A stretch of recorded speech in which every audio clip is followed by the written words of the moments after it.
Chega de moleza, vamos trabalhar mais um pouquinho? É hora de aprender e aprender a palavra de Deus. Nós estamos estudando história da igreja. E a terceira aula, a queda de Jerusalém, no ano 70, o Império Romano, né, o general Tito, queimou a cidade, matou, foi um desastre, exatamente como está em Lucas 21, 20 a 24. O que Jesus havia dito se cumpriu. Agora os crentes creram em Jesus, aqueles que depositaram a fé em Jesus, fugiram para os montes, mas os judeus não creram, foram massacrados pelo Império Romano.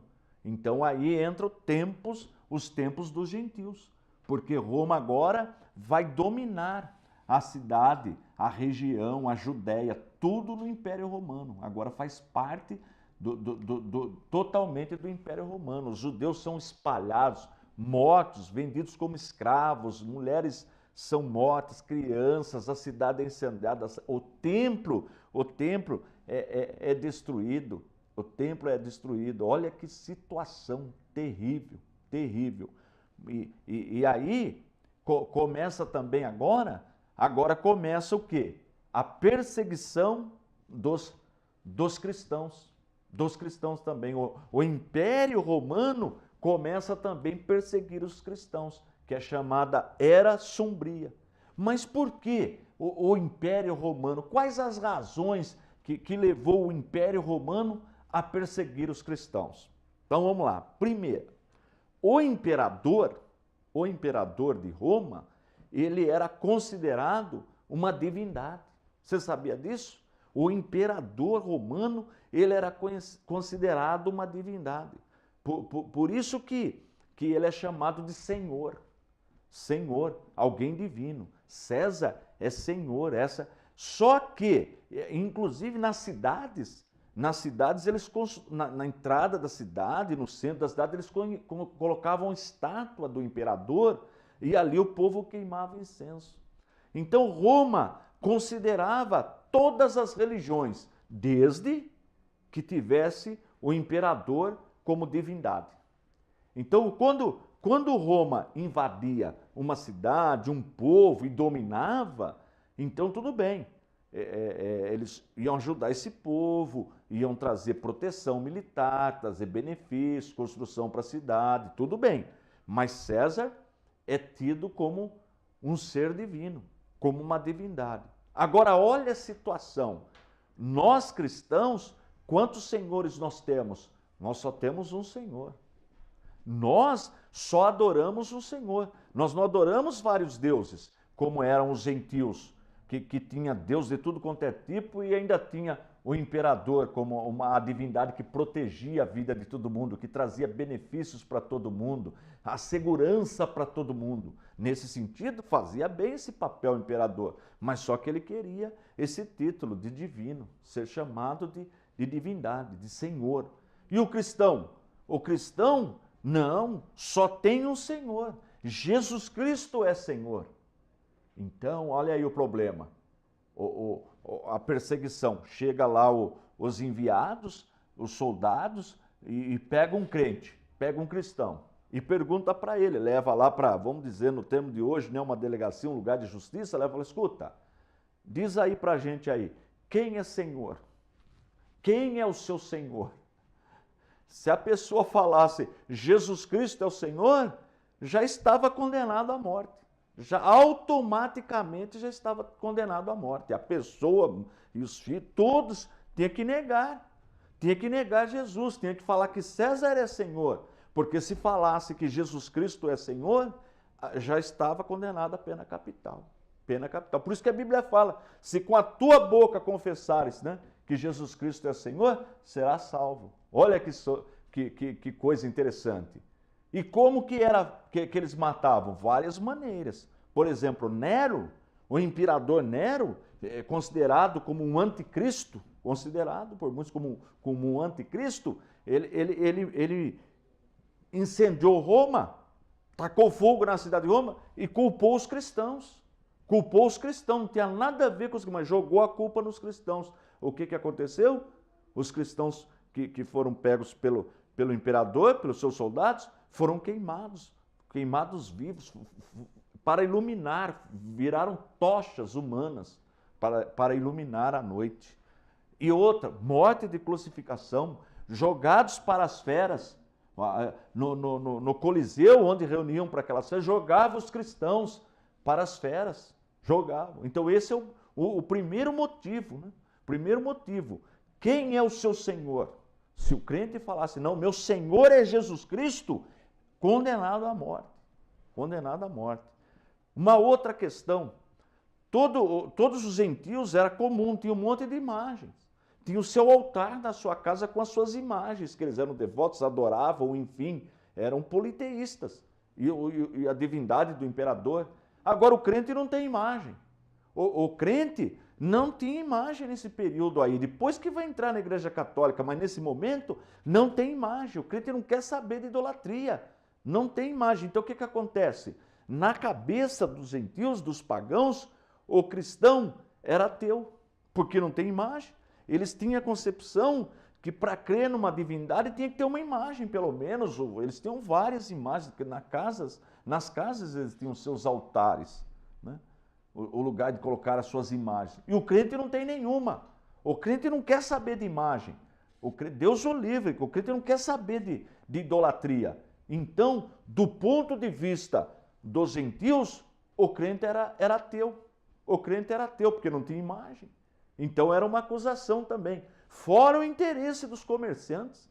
O evangelho chegava numa cidade, num vilarejo, e pregava, aquele vilarejo aceitava Jesus como Salvador, acabava com as imagens. Isso trazia um prejuízo para quem fabricava imagem.